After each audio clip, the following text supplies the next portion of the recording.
اعوذ باللہ من الشیطان الرجیم بسم اللہ الرحمن الرحیم الحمد للہ رب العالمین وصلی اللہ علی سیدنا و نبینا محمد و آلہ الطیبین الطاہرین۔ مرحلہ رابع کے اندر فصل اول میں ہماری بات جاری تھی، جس کے اندر علامہ طباطبائی رحمۃ اللہ علیہ نے دو مطالب کو ذکر فرمایا ہے۔ سب سے پہلے علامہ طباطبائی رحمۃ اللہ علیہ فصل اول میں انحصار مواد ثلاث در ثلاث کو بیان فرماتے ہیں کہ کیوں مواد ثلاث تین میں ہی منحصر ہیں، اس کی کیا وجہ ہے اور کن بیانات کے ذریعے سے ہم اس مطلب کو اس بات کر سکتے ہیں۔ علامہ طباطبائی رحمۃ اللہ علیہ نے دو بیان کے ذریعے سے یہاں پر اس مطلب کو ذکر فرمایا ہے۔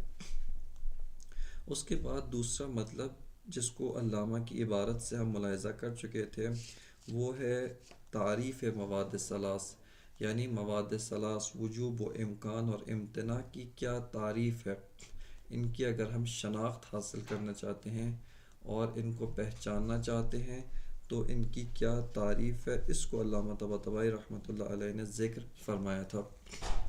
اگر مختصر طور پہ علامہ کے مطالب و علامہ کی فرمائشات کو بطور خلاصہ ذکر کریں تو اس کا ماحصل یہ بنتا ہے کہ علامہ نے فرمایا کہ یہ تینوں مطالب، یہ تینوں مفاہیم وجوب اور امکان و امتناع، یہ معانی بدیہیات میں سے ہیں، یعنی مفاہیم بدیہیات میں سے ہیں۔ اور مفاہیم بدیہیات میں سے کیوں ہیں؟ چونکہ علامہ فرماتے ہیں کہ یہ معانی عامہ میں سے ہیں، مفاہیم عامہ میں سے ہیں کہ ہر دوسرا مفہوم ان کا محتاج ہے۔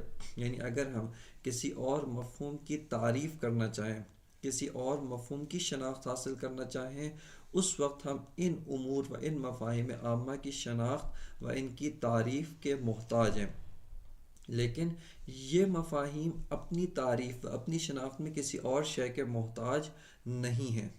اس دلیل کی اساس پر علامہ طباطبائی رحمۃ اللہ علیہ فرماتے ہیں کہ اساسی طور پہ یہ مفاہیم بدیہی ہیں، بلکہ بدیہی سے بھی بالاتر اساساً ان کی تعریف ممکن نہیں ہے۔ یعنی ہم ان مفاہیم کی تعریف حقیقی اگر کرنا چاہتے ہیں تو وہ ساری کی ساری تعریفات منجرب دور ہوں گی، یعنی تعریف حقیقی وہ سب کے سب دور کے اوپر مشتمل ہوں گی، کہ دور سے مراد چاہے دور مضمر ہو یا دور مصرح، دونوں صورتوں میں باطل ہے۔ بس دقت کریں، علامہ طباطبائی یہاں پہ فرما رہے ہیں کہ یہ مفاہیم عامہ بدیہیات میں سے ہیں کہ اگر آپ ان کی تعریف حقیقی کرنے کی کوشش کریں وہ ساری کی ساری تعریفات حقیقی دوری ہوں گی، اور چونکہ تعریفات حقیقی دوری ہیں اس اساس پر ان مفاہیم کی تعریف اساساً ممکن نہیں ہے۔ ان مفاہیم قابل تعریف نہیں ہیں، ان کی تعریف حدی و رسمی یا اس کے علاوہ کسی اور قسم کی تعریف اساساً ممکن نہیں ہے۔ چونکہ ان کی تعریف ممکن نہیں ہے لہٰذا یہ مفاہیم بدیہیات میں سے ہیں۔ یہاں پر فصل اول مرحلہ اول، یہاں پر علامہ نے بداہت مفہوم وجود کے بارے میں گفتگو کی تھی، وہاں پہ ایک نقطہ آپ کی خدمت میں ذکر کیا تھا، اور وہ یہ ہے کہ کس طریقے سے استحالہ تعریف سے ہم کسی مفہوم کے بدیہی ہونے کو اس بات کر سکتے ہیں۔ یہاں پر آپ دقت کریں علامہ کا بیان کس طرح سے آگے بڑھ رہا ہے۔ علامہ نے اس طریقے سے مطلب کو ذکر کیا ہے کہ یہ مفاہیم چونکہ قابل تعریف نہیں ہے، ان کا تعریف محال ہے، تعریف حقیقی محال ہے، اور اگر آپ ان کی تعریف حقیقی کریں گے وہ ساری کی ساری تعریفات حقیقی دوری ہوگی۔ دوسری طرف سے علامہ یہ نتیجہ لے رہے ہیں کہ تعریف حقیقی کا محال ہونا یہ اس بات سے یہ ثابت ہوتا ہے کہ مفاہیم بدیہیات میں سے ہیں، مفاہیم عامہ میں سے ہیں، اور ایسے مفاہیم عامہ میں سے ہیں کہ جن کی شناخت ہر انسان کو حاصل ہے۔ جو بھی انسان ان مفاہیم کی طرف توجہ کرے، التفات پیدا کرے، وہ ان کی حتماً شناخت حاصل کر لے گا اور ان مفاہیم کو پہچان لے گا۔ لہٰذا وہ ان مفاہیم کی شناخت و پہچان میں خود ان مفاہیم کے علاوہ ایک شے دیگر جس کے ذریعے سے ان مفاہیم کو پہچانا جائے محتاج نہیں ہے۔ لہٰذا ان مفاہیم کی شناخت میں خود ان مفاہیم کی طرف توجہ کرنی چاہیے. خود یہی مفاہیم اپنے آپ کی شناخت ایک انسان کے لیے کرواتے ہیں، اور ہر انسان انہی مفاہیم کے ذریعے سے خود انہی مفاہیم کی شناخت حاصل کرتا ہے. وگرنہ ان مفاہیم کی شناخت حاصل کرنے کے لیے ایک تعریف، مفاہیم دیگر، امور دیگر جن کے ذریعے سے ہم ان مفاہیم وجوب و امکان و امتناع کی شناخت حاصل کر سکے، اس کے محتاج نہیں ہے. خب یہاں پر سوال یہ پیدا ہوتا ہے کہ کس طریقے سے امتناع تعریف یا استحالہ تعریف یا غیر قابل تعریف ہونے سے ہم اس کے بدیہی ہونے کا نتیجہ لے سکتے ہیں. ممکن ہے بہت سارے امور ایسے ہوں کہ جن کی تعریف بھی ممکن نہیں ہے، تعریف ان کے ایسا محال ہے، قابل تعریف نہیں ہے، قابل شناخت نہیں ہے، اور ہمارے لیے بدیہی بھی نہ ہو. آیا یہ ممکن ہے یا ممکن نہیں ہے؟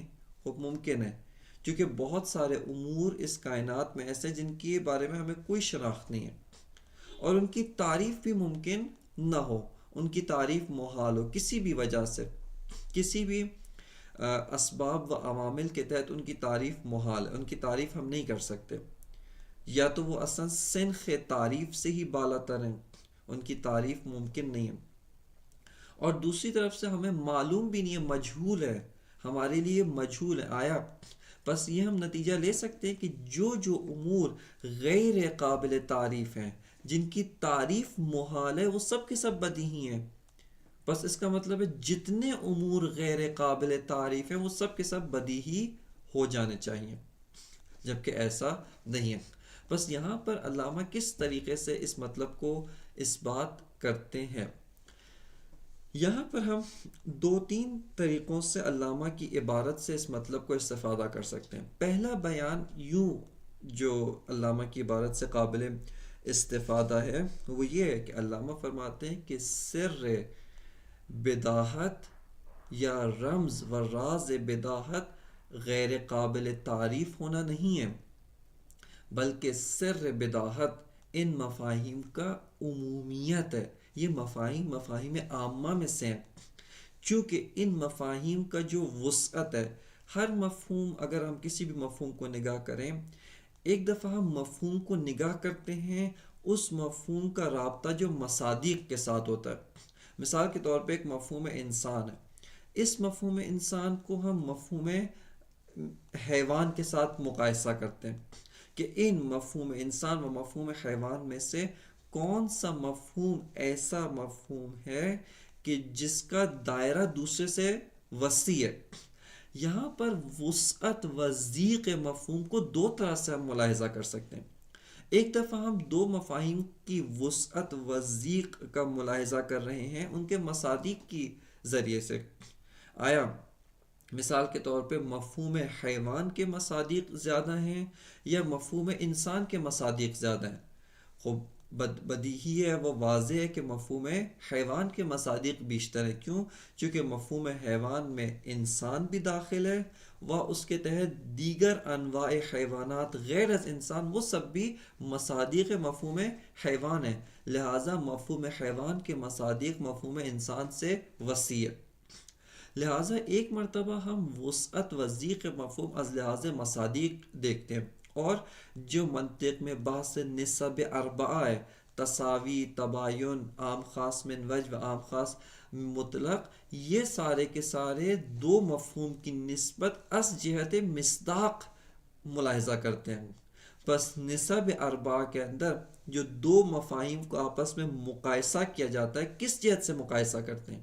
نہ ان کی جہت مفہومی سے ان کو مقایسہ کیا جاتا ہے، بلکہ ان 2 مفاہیم کو از جہت مصداق کہ ان میں سے کس کے مصادیق آپس میں جو ہیں، ان میں آپس میں جو مصادیق ہیں، آیا مصادیق تمام کے تمام مصادیق یکساں ہیں، تساوی ہے، یا بعض مصادیق میں اشتراک ہے، اس جہت سے ان کے اندر نسبت سنجی کی جاتی ہے، ان کی نسبت کو پرکھا جاتا ہے، اور یہ نسب اربعہ وہاں پر وجود میں آتے ہیں.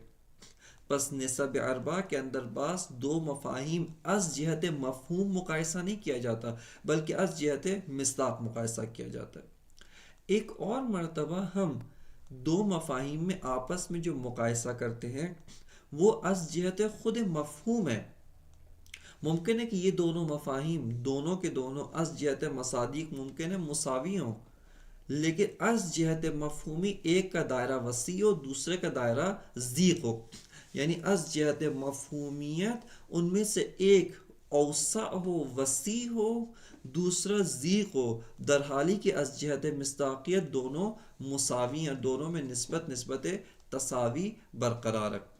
جیسے انسان اور ناطق، کلما یصدق علیہ الانسان یصدق علیہ الناطق وکلما یصدق علیہ الناطق یصدق علیہ الانسان. ہر وہ شے جس کے اوپر انسان ہونا صدق کرتا ہے اس کے اوپر ناطق بھی صدق کرتا ہے، اور ہر وہ شے جس کے اوپر ناطق ہونا صدق کرتا ہے اس کے اوپر حتماً انسان ہونا بھی صدق کرتا ہے. بس از جہت صدق و از جہت مصداق یہ دونوں آپس میں نسبت تساوی رکھتے ہیں. بس انسان و ناطق یہ دونوں مصداقی جہت سے آپس میں نسبت تساوی رکھتے ہیں. لیکن اگر ایک اور جہت سے ہم ملاحظہ و مشاہدہ کریں تو انسان ضیق ہے و ناطق از جہت مفہومی اوسع ہے. اور وہ قیود ہے کہ اگر ایک مفہوم کے اندر زیادہ قیود کی ضرورت ہو، یعنی ایک مفہوم ایسا ہے جو کئی قیود سے تشکیل پایا، متعدد قیودات، متعدد اس کو قید لگانے کی ضرورت ہے تاکہ وہ مفہوم تشکیل پائے، اس مفہوم کی ذات تشکیل پائے. وہ ماہیت ہے، اس ماہیت کی ذات تشکیل پائے. اس ذات کے تشکیل پانے میں، ذات کے خلق ہونے میں ہمیں متعدد قیود کی ضرورت ہے، متعدد ہمیں قید لگانے کی ضرورت ہے، تخصیص در تخصیص کی ضرورت ہے، پھر یہ مفہوم تشکیل پاتا ہے. لیکن ایک مفہوم مرسل ہے، بہت آزاد ہے، وہ قیودات متعدد سے تشکیل نہیں پاتا ہے. اس مفہوم کو سمجھنے کے لیے ہمیں متعدد قیود لگانے کی ضرورت نہیں. بس یہاں پر وہ مفہوم کہ جو تشکیل پانے میں متعدد قیود کا محتاج ہے، اس مفہوم کی نسبت کہ جو متعدد قیود کا محتاج نہیں ہے، اس مفہوم کو ہم کہیں گے مفہوم ضیق ہے. یہ مفہوم عام نہیں ہے. کیوں مفہوم عام نہیں ہے؟ اس وجہ سے مفہوم عام نہیں ہے کیونکہ یہ مفہوم تشکیل پانے میں متعدد قیود کا محتاج ہے، جبکہ دوسرا مفہوم متعدد قیود کا محتاج نہیں ہے. انسان اور ناطقی کی مثال لیں، اگرچہ از لحاظ مصداقی اگر مصداق کی جہت سے دیکھیں انسان اور ناطق حالت تساوی رکھتے ہیں، متساویین ہیں، لیکن اگر جہت مفہومی کے لحاظ سے ان میں نسبت سنجی کریں انسان ضیق ہے، انسان از جہت مفہومی اس کا دائرہ کم ہے، اور ناطق از جہت مفہومی اس کا دائرہ بہت وسیع ہے، اس کا دائرہ اوسع ہے. کیوں؟ چونکہ مفہوم انسان تشکیل پانے کے لیے جوہر، اس کے علاوہ مثال کے طور پہ قابل للابعاد الثلاثہ، نامی، حساس، متحرک بالارادہ، ناطق، یہ ساری قیود لگائیں گے تو مفہوم انسان تشکیل پاتا ہے. لیکن مفہوم ناطق کے لیے ان قیودات کی ضرورت نہیں ہے. ناطق کسے کہتے ہیں؟ ذات ثبت لہ النطق، ایسی ذات کہ جو اپنی ذات کی وجہ سے نطق رکھتی ہو، ناطقیت رکھتی ہو، اس ذات کو ناطق کہا جاتا ہے. پس از لحاظ مفہومی مفہوم ناطق بہت وسیع ہے، اوسع ہے از لحاظ مفہومی، لیکن مفہوم انسان ضیق ہے.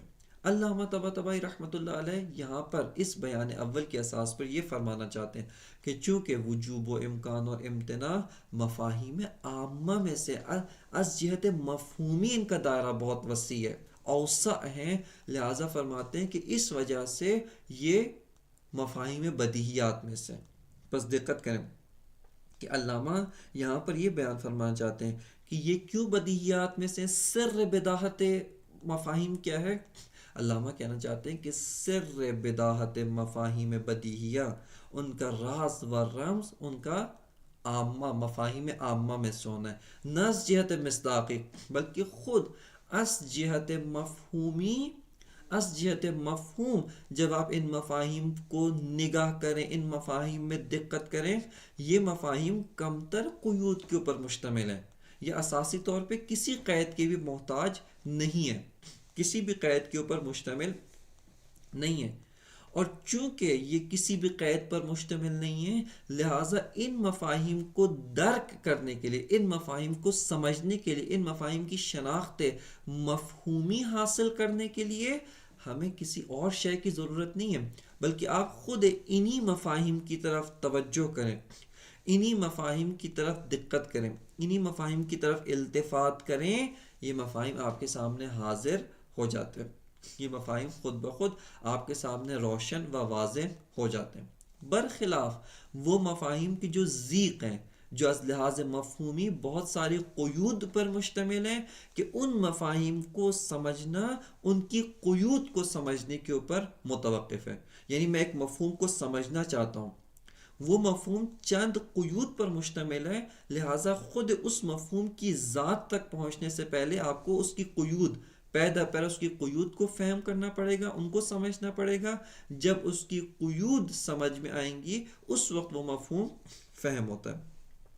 بس علامہ فرماتے ہیں کہ یہ سارے کے سارے مفاہیم عامہ میں سے، چونکہ مفاہیم عامہ میں سے ہیں، پس دیگر جو مفاہیم ہیں اگر ان کی آپ تعریف کرنا چاہتے ہیں، ان کی تعریف میں یہ مفاہیم دخیل ہیں، مفاہیم عامہ ان کی تعریف میں دخیل ہیں، چونکہ وہ مفاہیم نظری ہیں، اور یہ قاعدہ پہلے بھی کئی دفعہ ذکر کیا جا چکا ہے کہ در باب علم، چاہے علم حصولی تصوری ہو یا تصدیقی ہو، دونوں میں نظریات یعنی جو امور نظری ہیں، جو محتاج تعریف ہیں یا محتاج استدلال و برہان ہیں، ان سب کو منتہی بر بدیہیات ہونا چاہیے۔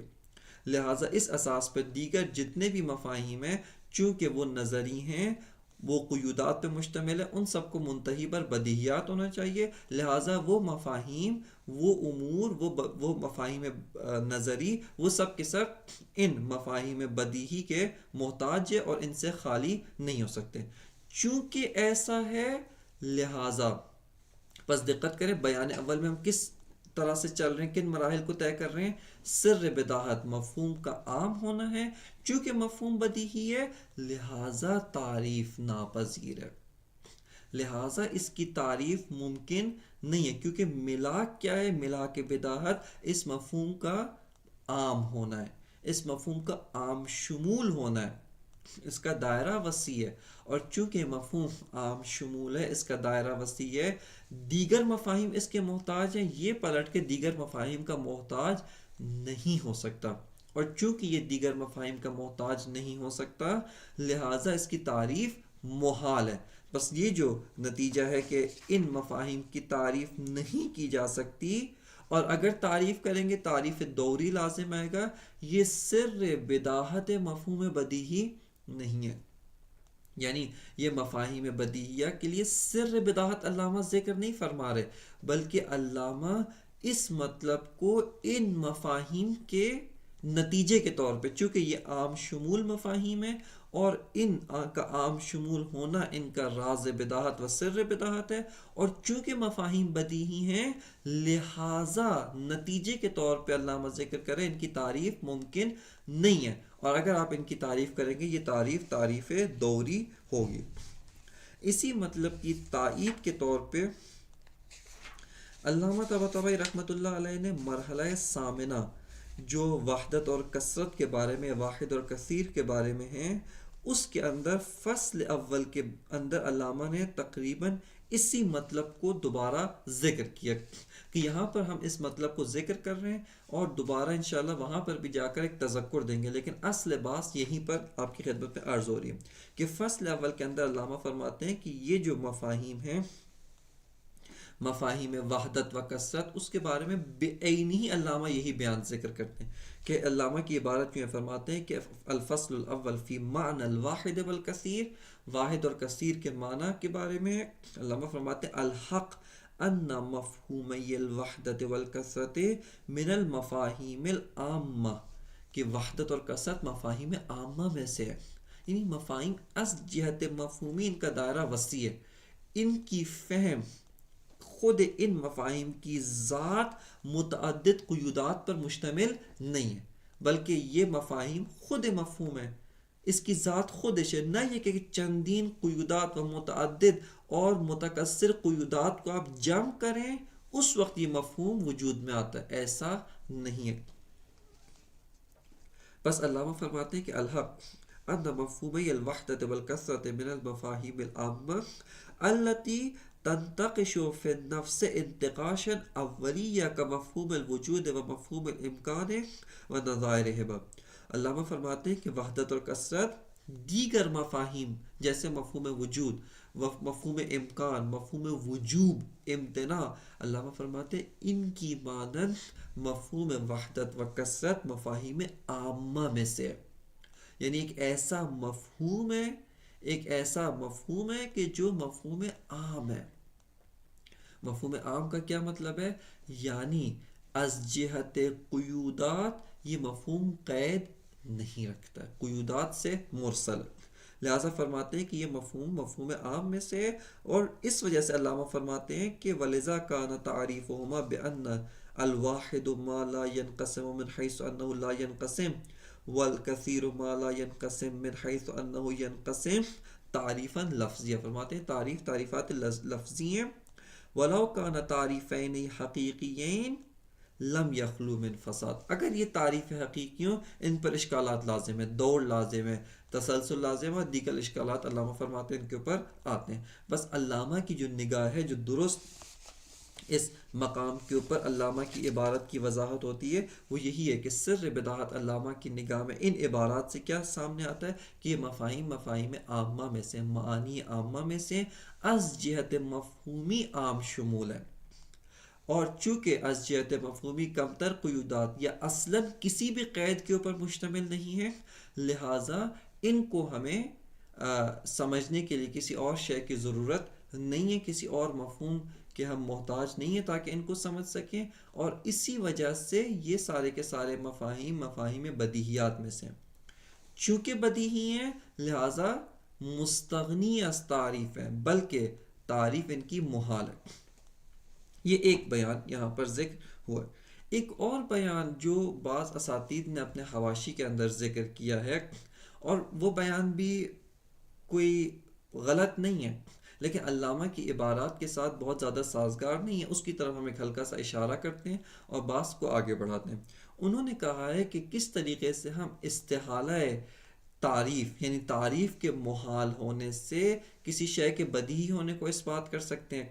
فرماتے ہیں کہ دیکھیں یہاں پر علامہ ایک ایسے مقدمے سے استفادہ کر رہے ہیں کہ جو مقدمہ متوی ہے، علامہ نے اس کو صراحت کے ساتھ ذکر نہیں فرمایا، اور وہ کیا ہے کہ ایک طرف سے علامہ اس مقدمے سے استفادہ کر رہے ہیں کہ یہ تعریفات دوری ہیں، ان کی تعریف حقیقی کرنا محال ہے، یہ مطلب علامہ نے یہاں پر ذکر کیا۔ دوسرا مقدمہ یہ کہ ہمیں ان امور کی شناخت موجود ہے، یعنی اگر ہم بالفعل اپنے نفوس کی طرف رجوع کریں، اپنے نفس میں دقت و غور کریں، یہ امور کی ہم شناخت رکھتے ہیں۔ جیسے مفہوم وجود میں بھی یہی مطلب ذکر کیا تھا کہ فقط اور فقط استحالہ تعریف سے کسی شے کی بداہت ثابت نہیں ہوتی، بلکہ استحالہ تعریف کے ساتھ ساتھ آپ اس مطلب کو بھی ذکر کریں کہ یہ شے ہمیں معلوم ہے، ہم اس شے کا علم رکھتے ہیں، وگرنہ استحالہ تعریف تو دو چیزوں کے ساتھ سازگار ہے، اگر اس کا علم نہیں رکھتے اور تعریف محال ہے، بس اس شے کی معرفت اصلاً ممکن نہیں ہے۔ اگر اس شے کی تعریف محال ہے اور ہم اس کا علم رکھتے ہیں، یہاں پر یہ نتیجہ حاصل ہوتا ہے کہ یہ شے بدیہی ہے۔ بس خود بخود فقط استحالہ تعریف سے و تعریف ناپذیر ہونے سے اس مطلب کو ہم ذکر و استفادہ نہیں کر سکتے کہ اس شے کی تعریف چونکہ محال ہے لہٰذا یہ شے بدیہی ہے، بلکہ تعریف محال ہے اور ہمیں اس کا علم ہے، ہم وجدانی طور پہ بدیہی طور پہ اپنے نفوس کی جانب جب رجوع کرتے ہیں لہٰذا ہمیں اس کا علم ہے اور ہم ان چیزوں کا علم رکھتے ہیں، لہٰذا یہ چیز بدیہی ہے۔ کیوں بدیہی ہے؟ چونکہ اس کا علم بھی ہے، وہ دوسری طرف سے اس کی تعریف محال ہے، تعریف ممکن نہیں ہے، اور چونکہ تعریف ممکن نہیں ہے لہٰذا یہ شے بدیہی ہے۔ بس ایک اس بیان کے ذریعے سے بھی ہم استحالہ تعریف و بداہت مفہوم میں ایک ارتباط کو برقرار کر سکتے ہیں اور اس مطلب کو اس بات کر سکتے ہیں۔ ایک اور مطلب کہ جس کی جانب یہاں پر توجہ کرنا ضروری ہے وہ یہ ہے کہ لا یخلو عن احدہا مفہوم من المفاہیم، کہ یہ جو تینوں مفاہیم ہیں، وجوب و امکان و امتناع، کوئی بھی مفہوم ان تینوں سے خالی نہیں ہو سکتا۔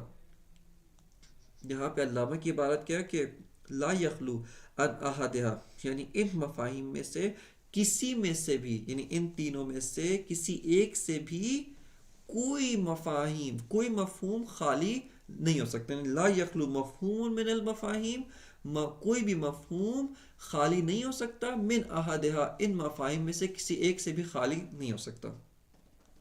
اب اس کس اساس پہ خالی نہیں ہو سکتا؟ ایک وہ ہے کہ جو بیان اول کے اساس پہ آپ کی خدمت میں ذکر کیا کہ چونکہ یہ تینوں مفاہیم عامہ میں سے ہیں، ایسا مفہوم عام، اور بقیہ جتنے بھی مفاہیم ہیں وہ سب کے سب ان کے محتاج ہیں۔ تعریف جب دیگر مفاہیم کی تعریف کرنا چاہتے ہیں تو ان بدیہیات کے ذریعے سے تعریف ہوگی، لہٰذا اس وجہ سے دیگر مفاہیم سارے کے سارے ان مفاہیم کے محتاج ہیں، لیکن یہ کسی اور مفہوم کے محتاج نہیں ہے۔ لیکن یہ بیان کوئی بہت زیادہ درست نہیں ہے، یعنی یہ جو بیان ہے یہ عبارت علامہ کی واقعاً کچھ جہت سے مشکل ساز ہے، چونکہ بہت سارے مفاہیم ہیں جن کی فہم، جن کی تعریف، اس میں یہ تینوں مفاہیم اخذ نہیں ہوتے۔ جیسے خود مفہوم وجود کی تعریف کرنے کے لیے وجود کو اخذ کرنا ضروری نہیں ہے، یا مفہوم وجود کی تعریف امکان کے اوپر متوقف نہیں ہے، یا وحدت و کثرت کی تعریف کرنے کے لیے وجوب کی تعریف کرنا ضروری نہیں ہے۔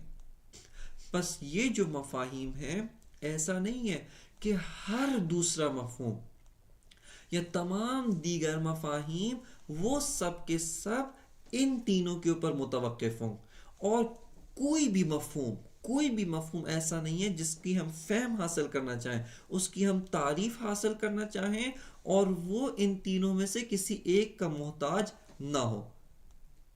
بس یہ مطلب اس بیان کے اوپر یہ جملہ درست نہیں بنتا۔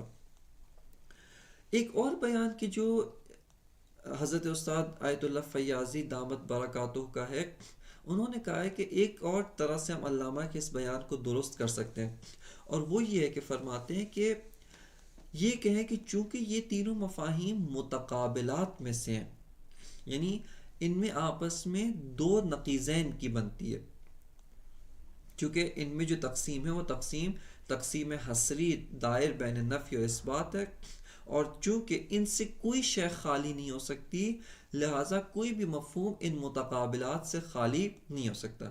ایک شے یا تو موجود ہوگی یا معدوم ہوگی، اگر موجود ہے یا ممکن ہے یا واجب ہے۔ اسی طرح دیگر اگر معدوم ہے تو بھی یہ دو حالتیں، یا معدوم ہے جو ممکن ہے یا معدوم ہے اور ممتنع ہے۔ بس کوئی بھی شے ان متقابلات سے خالی نہیں ہے۔ جیسے چونکہ نقیضین کا قاعدہ یہ ہے کہ نقیضین لا یجتمعان ولا یرتفعان، کوئی بھی شے آپ انسان لیں وہ نقیضین یعنی یا موجود ہے یا معدوم ہے، کتاب یا موجود ہے یا معدوم ہے، یا کوئی اور نقیض لیں، انسان و لا انسان، یہ کتاب یا انسان ہے یا لا انسان ہے، بس کوئی بھی شے نقیضین سے خالی نہیں ہو سکتی۔ اور اسی قاعدے کے اساس پہ فرماتے ہیں کہ علامہ یہ جو فرما رہے ہیں کہ لا یخلو عن احدہا مفہوم من المفاہیم، علامہ یہ فرمانا چاہ رہے ہیں کہ چونکہ یہ متقابلات ہیں اور متقابلات از جنس نقیضین ہیں، نقیضین ہیں جو دو تقسیمات کے اساس پہ نقیضین ہیں، لہٰذا علامہ یہ فرمانا چاہ رہے ہیں کہ کوئی بھی مفہوم ان سے خالی نہیں ہو سکتا، یا ایک حصہ صدق کرے گا یا متقابل دیگر صدق کرے گا، اور اس اساس پہ کوئی مفہوم خالی نہیں۔ لیکن اگر یہ مطلب ہو اس صورت میں تو قاعدہ کلی نقیضین ہے، جبکہ علامہ اس مطلب کو متفرع کر رہے ان مفاہیم کی بداہت پر کہ چونکہ یہ مفاہیم بدیہی ہیں اس وجہ سے کوئی مفہوم دیگر ان سے خالی نہیں ہو سکتا، جبکہ یہ قاعدہ مفہوم بدیہی کا نہیں ہے۔ النقیضین لا یرتفعان ولا یجتمعان، یہ قاعدہ مختص بہ مفاہیم بدیہیات نہیں ہے، بلکہ یہ قاعدہ ہر مفہوم میں جاری ہے، ہر نقیضین میں جاری ہے، چاہے وہ نقیض بدیہی ہو یا نظری ہو۔ الانسان یا مثال کے طور پہ حیوان ہے یا حیوان نہیں ہے، نقیضین رف نہیں ہوتے۔ یہ کتاب یا انسان ہے یا انسان نہیں ہے، انسان اس پہ صدق کرتا ہے، لا انسان صدق کرتا ہے۔ فلاں شے یا کتاب ہے یا لا کتاب ہے، یہ شے حجر ہے یا لا حجر ہے۔ بس یہ النقیضین لا یرتفعان ولا یجتمعان، یہ قاعدہ متفرع بر بداہت مفاہیم نہیں ہے، بلکہ متفرع بر خود نقیضین ہے۔ اور جہاں جہاں نقیضین ہوں، خواہ وہ نقیضین بصورت نظری ہوں یا بدیہی ہوں، یہ قاعدہ جاری ہے۔ لہٰذا یہ کہنا کہ یہ بیان اس صورت میں ہے کہ جب یہاں پر مراد علامہ کی کیا ہے، لا یخلو ان احدها مفہوم من المفاہیم متقابلات ہے، اس کے اوپر یہ اشکال لازم آتا ہے۔ لہٰذا یہ جو جملہ علامہ نے فرمایا کہ چونکہ مفاہیم عامہ بدیہیات میں سے، بس کوئی بھی مفہوم ان سے خالی نہیں ہو سکتا، اس سے علامہ کی مراد ایک نوع تسامح ہے۔ اور وہ تسامح کس طرح کا ہے کہ علامہ یہ نہیں کہنا چاہتے کہ ہر مفہوم ان کا محتاج ہے، بلکہ علامہ یہاں پر ظاہراً یہ ذکر کرنا چاہتے ہیں کہ مفاہیم اکثر مفاہیم ان کے محتاج ہیں، یا دیگر کافی سارے مفاہیم ان کے محتاج ہیں، نہ کہ یہ ذکر فرمانا چاہتے ہیں کہ تمام کے تمام مفاہیم ان کے محتاج ہیں۔ یہاں پر تعریف کے باب میں جو مطالب علامہ کی عبارت کی عمق و علامہ کی عبارت کے بارے میں ذکر کرنا چاہیے تھے، وہ یہاں پر ذکر کیے جا چکے ہیں۔ ایک اور مطلب جو خود کلن ہمیں تعریف کے بارے میں ذکر کرنا چاہیے، چونکہ اساسی طور پہ یہ بحث منطقی ہے، تعریفات وہ بحث منطقی ہے۔ منطق از لحاظ تعلیم و تعلم، یعنی آموزش و تعلیم و تعلم کے لحاظ سے مقدم بر فلسفہ ہے۔ پہلے منطق پڑھنی چاہیے، چونکہ منطق کے اندر قواعد کلی تفکر پائے جاتے ہیں، اور اس کے بعد فلسفے میں وارد ہونا چاہیے۔ لیکن از جہت ترتیب علوم، یعنی علوم کی اگر ہم ترتیب دیکھیں از لحاظ موضوعات و ترتیب تکوینی بین علوم، کیا ہے، کون سا علوم اشرف ہے، کون سا علوم اس سے نچلے درجے کا علم ہے، اگر ان ترتیبات کو ہم ملاحظہ کرنا چاہیں، اس لحاظ سے علم فلسفہ مقدم بر علم منطق ہے، اور علم منطق اپنے قواعد کو تشکیل دینے میں ہمیشہ اس کی نگاہ علم فلسفہ پہ ہوتی ہے۔ تعریف حقیقی کسے کہا جاتا ہے، ایک نگاہ فلسفے پر ہے۔ فلسفے کے اندر آ کے بحث ہوتی ہے ماہیت سے، ماہیت کی تقسیمات ہوتی ہیں، یا ماہیت تامہ ہے یا ماہیت ناقصہ ہے۔ ماہیت ناقصہ مثال کے طور پہ ذاتی اگر ہے تو یا جنس ہے یا فصل ہے، اور اس طرح کی بحث، چونکہ فلسفے کے اندر یہ بحث ہوتی ہے، علم منطق آ کر اس سے استفادہ کرتے ہیں۔ یہاں پر آ کر اسی بحث فلسفی کی اساس پر ہمیں علم منطق میں ایک مطلب کو اضافہ کرنا چاہیے کہ اس مطلب کو اساتید بہت تذکر دیتے ہیں اور بہت اہم مطلب ہے، اور ایک جدید باب ہے علم منطق کے لیے، یعنی جو منطق پڑھے و منطق پڑھائے، اس چیز کی طرف اس کو توجہ کرنی چاہیے۔ اور وہ یہ کہ اساسی طور پہ علم منطق کے اندر باب تعریفات جو تشکیل پایا ہے وہ بر محور ماہیات تشکیل پایا ہے۔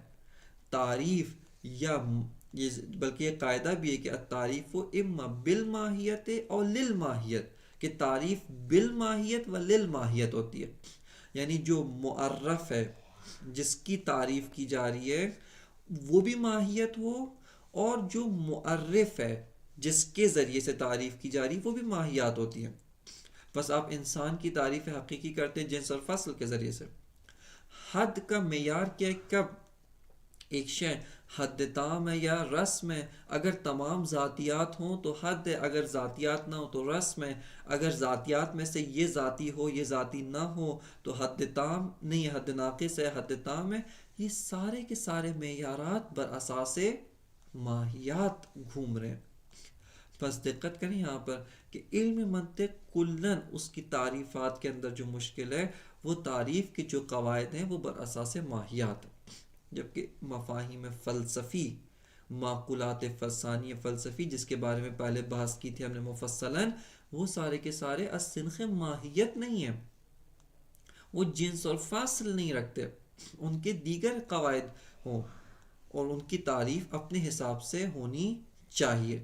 لہٰذا ہمیں تعریف کو محدود در ماہیات نہیں کرنا چاہیے، بلکہ تعریف کو اوسع از ماہیت قرار دینا چاہیے، اور تعریف ماہیت سے اس کا دائرہ وسیع تر ہونا چاہیے، اور وہ امور کہ جو از سنخ ماہیت نہیں ہے، جو جنس سے ماہیت سے نہیں ہے، بلکہ یا تو معقولات ثانیہ فلسفی کی جنس سے ہیں و سنخ سے ہیں، یا معقولات ثانیہ منطقی کہ خود معقولات ثانیہ منطقی ماہیات نہیں ہے، جیسے کلیت، جزئیت، یا مثال کے طور پہ تشخص، یا تشخص البتہ معقولہ ثانیہ فلسفی، یا مثال کے طور پہ خود قضیہ، قیاس، یہ سارے کے سارے معقولات ثانیہ منطقی ہیں، یہ بھی سنخ ماہیت سے نہیں ہے، لیکن ان کی تعریف کرتے ہیں۔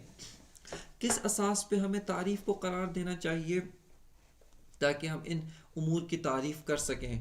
بس پہلا مطلب جو یہاں پر باب تعریفات میں اگر ہم ایک تعمیق کرنا چاہیں، عمق پیدا کرنا چاہیں، وہ یہ مطلب ہے کہ تعریف کو آپ محدود در ماہیات نہ کریں، بلکہ تعریف کا باب اوسع از ماہیت رکھیں، ماہیت کو بھی شامل ہے، غیر از ماہیات کو بھی شامل ہے، یہ ایک مطلب۔ اب آئیں جو غیر از امور ماہوی ہیں، ان کی تعریف کیسے کریں؟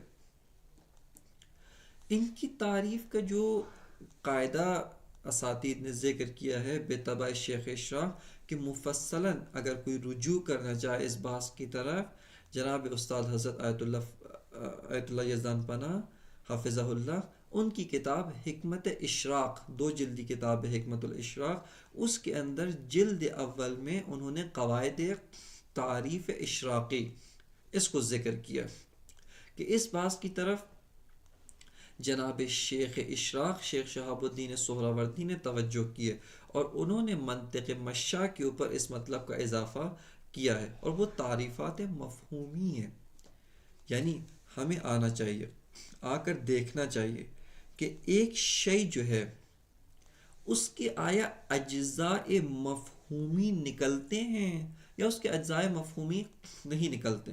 مثال کے طور پہ ایک مفہوم ہے ہمارے سامنے، ہم اس کے دیکھنا چاہتے ہیں کہ آیا یہ مفہوم بدیہی ہے یا نظری۔ سوال یہ کہ یہ جو مفہوم ہے اس مفہوم کے آپ تحلیل کریں، اس مفہوم کو کھولیں، اس مفہوم کا تجزیہ کریں، اس مفہوم کی ذات کے اندر، اس مفہوم کی ذات میں آیا اجزاء مفہومی موجود ہیں، جن اجزاء مفہومی کے ذریعے سے خود اس شے کی ذات کی ہم وضاحت کر سکیں۔ اگر اس کے اجزاء مفہومی کے ذریعے سے بھی تعریف ہو سکتی ہے، اس کی وضاحت ہو سکتی ہے، فرماتے ہیں یہ تعریف درست ہے، اور اس طریقے سے ہمیں ان کی تعریفات کرنی چاہیے، یعنی وہ امور کی جو امور غیر ماہوی ہیں ہمیں ان کی تعریف اس طریقے سے انجام دینی چاہیے۔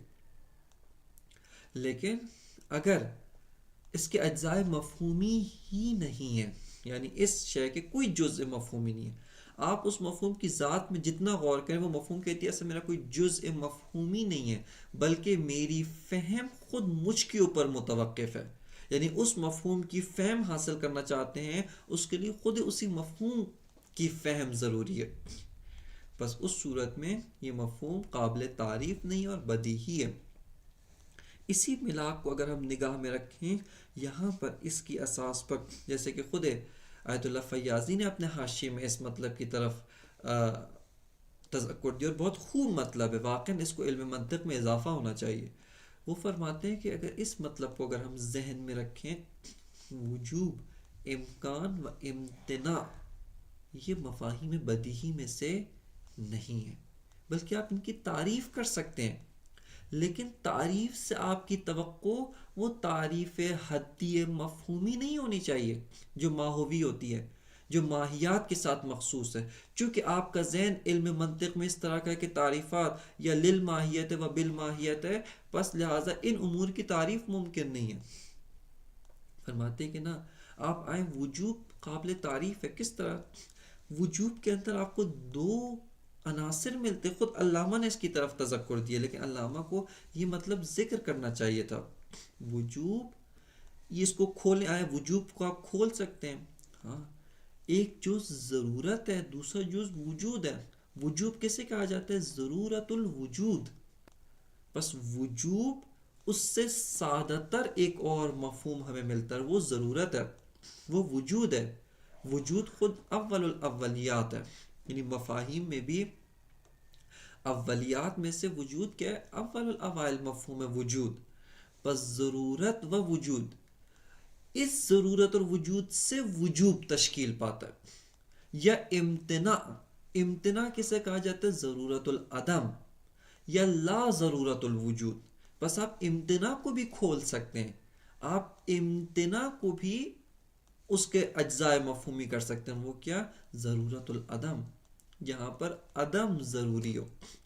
عدم سے بدیہی کوئی اور مفہوم نہیں، عدم کی تعریف خود عدم کے ذریعے ہونی چاہیے. عدم کی تعریف کسی اور شے کے ذریعے سے نہیں ہو سکتی. ضرورت کی بھی تعریف خود ضرورت ہے، ضرورت امور بدیہی میں سے.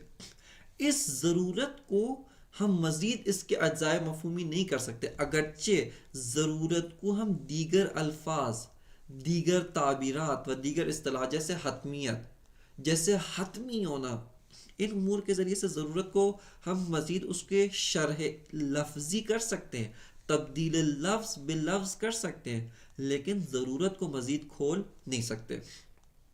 لیکن امتناع کی تو تعریف کر سکتے ہیں.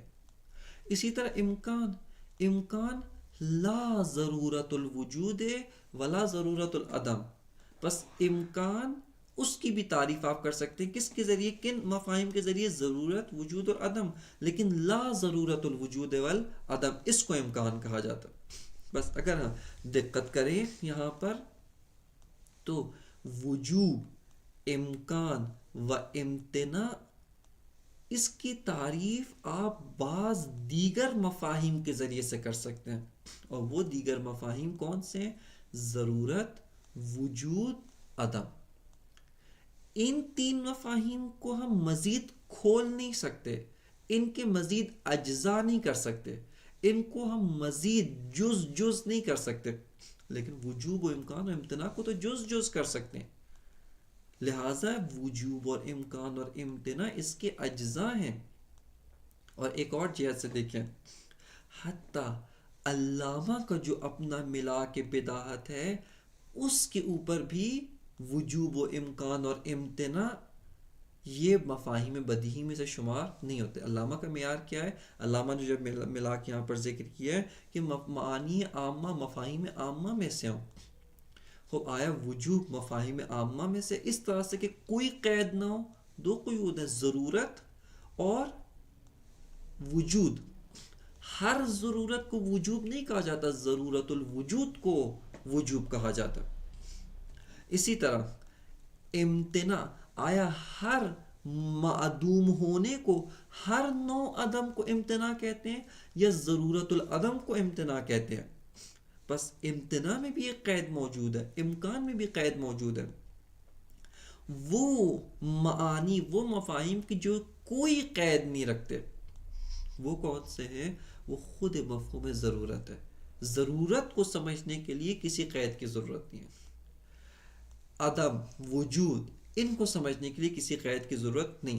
بس وہ ملاک کی جو علامہ نے ذکر کیا ہے، حتیٰ اگر اس ملاک کے اوپر بھی ہم دقت کریں، وجوب و امکان اور امتناع کی تعریف ممکن ہے، لیکن تعریف مفہومی، اس طرح سے کہ آپ ان کے اجزاء مفہومی ان کو کھولیں. ان کے اجزاء مفہومی کے اندر آپ کو قیودات ملیں گی. ایک ضرورت ہے، ایک وجود ہے، ایک عدم ہے، ضرورت الوجود، ضرورت العدم، لا ضرورت الوجود ولا ضرورت العدم. بس یہ قیودات ہے. لہٰذا یہ امور وجوب و امکان و امتناع ان کی تعریف کی جا سکتی ہے. یہ ایک مطلب. خود ضرورت، وجود اور عدم یہ بدیہیات میں سے اس طرح کے مفاہیم عامہ ہیں جن کا کوئی جزء مفہومی نہیں ہے. اور چونکہ ان کا کوئی جزء مفہومی نہیں ہے، لہٰذا اس اساس پر و اس وجہ سے ان مفاہیم کو ہم مفاہیم بدیہیات میں سے کہیں گے. ضرورت واقع یعنی ضرورت اس کا کوئی جز نہیں. یہ مفہوم بدیہی ہے مفاہیم عامہ میں سے اس طرح سے کہ اس سے زیادہ عام شمول کوئی اور مفہوم نہیں. لہٰذا دیگر مفاہیم اس کے محتاج ہیں لیکن اپنی تعریف میں یہ مفہوم کسی اور مفہوم کا محتاج نہیں ہے. یہ بس یہاں پر علامہ کا جو ملاک ہے اس کی اساس پر بھی وجوب و امکان اور امتناع کی تعریف، لیکن تعریف بنابر تعریف مفہومی کے اجزائے مفہومی آپ اس کے کھولیں ہو سکتی ہے اور درست ہے. یہ ایک مطلب ہے. ایک اور مطلب، اگر بالفرض ایک جگہ پہ کسی شے کے ہمیں اس طرح کے اجزائے مفہومی بھی نہ ملیں، وہاں پر تعریف باللوازم، آپ اس شے کی تعریف کریں تعریف باللوازم، لوازم کے ذریعے سے. بعض اوقات تعریف بازداد کی جاتی ہے، اس شے کی فہم کے لیے اس کے ازداد سے مدد لی جاتی ہے. یہ جیسے وحدت اس کا کوئی جز نہیں ہے مفاہیم وحدت، لیکن اس کی تعریف باللازم کی جاتی ہے. کیا کہ لازم کیا ہے اس کا کہ لا ينقسم من حیث لا ينقسم، یعنی کوئی شے اس طرح سے ہو کہ اس میں قابلیت انقسام نہ ہو. جس جہت سے واحد ہے اس جہت سے قابلیت انقسام نہیں ہے.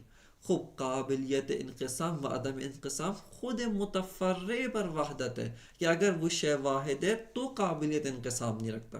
لہٰذا یہ عدم انقسام یہ لازمہ وحدت ہے. لیکن ہم تعریف باللوازم کرتے ہیں اور دیگر امور ہیں، دیگر چیزیں کہ جس کے ذریعے سے ہم ایک مفہوم بدیہی کو بھی واضح کر سکتے ہیں. تعریف بالمثال، مثال کے ذریعے سے، یا دیگر امور ہیں جن کے ذریعے سے ہم ایک شے کی جو ہے وہ شناخت کر سکتے ہیں. اسی طرح انہی میں سے ایک مطلب کیا ہے، تعریف بالتقسیم. کسی شے کی تقسیم کے ذریعے سے ہم اس شے کی تعریف کر سکتے ہیں. اگر تعریف بالتقسیم کو ہم درست قرار دیں کہ یہاں پر درست ہے، ایک حد تک ہمیں اس شے کی شناخت کرواتی ہے. واقعاً ہماری معرفت قبل از تعریف بالتقسیم یا تعریف بالمثال یا دیگر جو انواع و اقسام کی تعریفات جن سے علم منطق بحث کرتا ہے، ان سے پہلے اس شے کے بارے میں ہماری شناخت کم ہوتی ہے، لیکن اس کے بعد ان کے بارے میں ہماری شناخت مزید بڑھ جاتی ہے. اگرچہ یہ سارے کے سارے اس کے عمق ذات، اس شے کی عمق ذات کی شناخت نہیں کرواتے، یہ مطلب درست ہے، اس کی حقیقت کن تک ہمیں نہیں پہنچاتے، لیکن ہماری معرفت میں تو اضافہ کرتے ہیں، شناخت پہلے سے بڑھتی ہے. بس ہم کیوں ان اوزار، وہی جو علم منطق نے ابزار ذکر کی، علم فلسفہ میں ان سے استفادہ نہیں کرتے، ان امور کی تعریفات میں ان سے استفادہ نہیں کرتے. تعریف بالتقسیم بہت ہی خوبصورت طریقہ ہے کسی شے کی تعریف کرنے کا. اور یہاں پر اگر ہم تعریف بالتقسیم کو درست قرار دیں تو یہاں پر یہ جو علامہ نے پہلا جو پیراگراف ذکر کیا جس کے اندر وجہ انحصار مواد ثلاث کو ذکر کرتے ہیں، یہ وجہ انحصار ہونے کے ساتھ ساتھ ایک جیسے خود تعریفات مواد ثلاث بھی ہے. کیوں؟ فرماتے ہیں کل مفہوم اذا قیس الی الوجود. کئی امور یہاں پہ علامہ نے ذکر کرتے جا رہے ہیں. بس یہ جو اگر ہم تعریف بالتقسیم کو درست قرار دیں کہ درست ہے اور واقعاً ایک شے کی ہمیں شناخت کے نزدیک کرتے ہیں اور اس شے کے قریب کرتے ہیں، اس اساس پر پہلا جو پیراگراف ہے وہ جو تقسیمات علامہ نے ذکر کی ہیں، یہ سب کی سب ایک اور جہت سے، ایک اور نگاہ سے مواد ثلاث کی تعریف بھی شمار ہو سکتے ہیں. اس کی تعریف کے جو ہے اس تعریف کی تعریف بھی قرار دیے جا سکتے ہیں. اور اس کے علاوہ دیگر طرق ہیں، دیگر طریقوں سے بھی ہم مواد ثلاث کی تعریف کر کے اس کی ذات، خود وجود کی ذات کیا ہے، امتناع کی ذات کیا ہے، امکان کی ذات کیا ہے، اس ذات کے قریب ہو سکتے ہیں اور اس کی عمق ذات تک رسائی حاصل کر سکتے ہیں. یہ وہ مطالب و نکات تھے کہ جو اس کتاب کے متناسب یہاں پر تعریف مواد ثلاث کے بارے میں ذکر کیے جانے چاہیے. اگرچہ اس مقدار میں ہم اس کو وضاحت و طول و تفصیل دینا نہیں چاہتے تھے اور فصل ثانی کے اندر بھی وارد و داخل ہونا چاہتے تھے، لیکن چونکہ وقت کے دامن میں گنجائش نہیں ہے، لہٰذا اس وجہ سے ہم فصل ثانی کو درس بعدی کے لیے چھوڑتے ہیں اور اس کو درس بعدی کے اوپر موکول کرتے ہیں انشاءاللہ۔ درس بعدی کے اندر فصل ثانی کہ جس کے اندر علامہ وجوب بالذات، امکان بالذات، امتناع بالذات، وجوب بالغیر، امکان بالغیر و امتناع بالغیر، و وجوب بالقیاس الی الغیر، و امکان بالقیاس الی الغیر، و امتناع بالقیاس الی الغیر کے بارے میں گفتگو کرتے ہیں، اس کے اندر انشاءاللہ تعالی وارد ہوں گے۔ وصلی اللہ علی سیدنا و نبینا محمد و آلہ الطیبین الطاہرین۔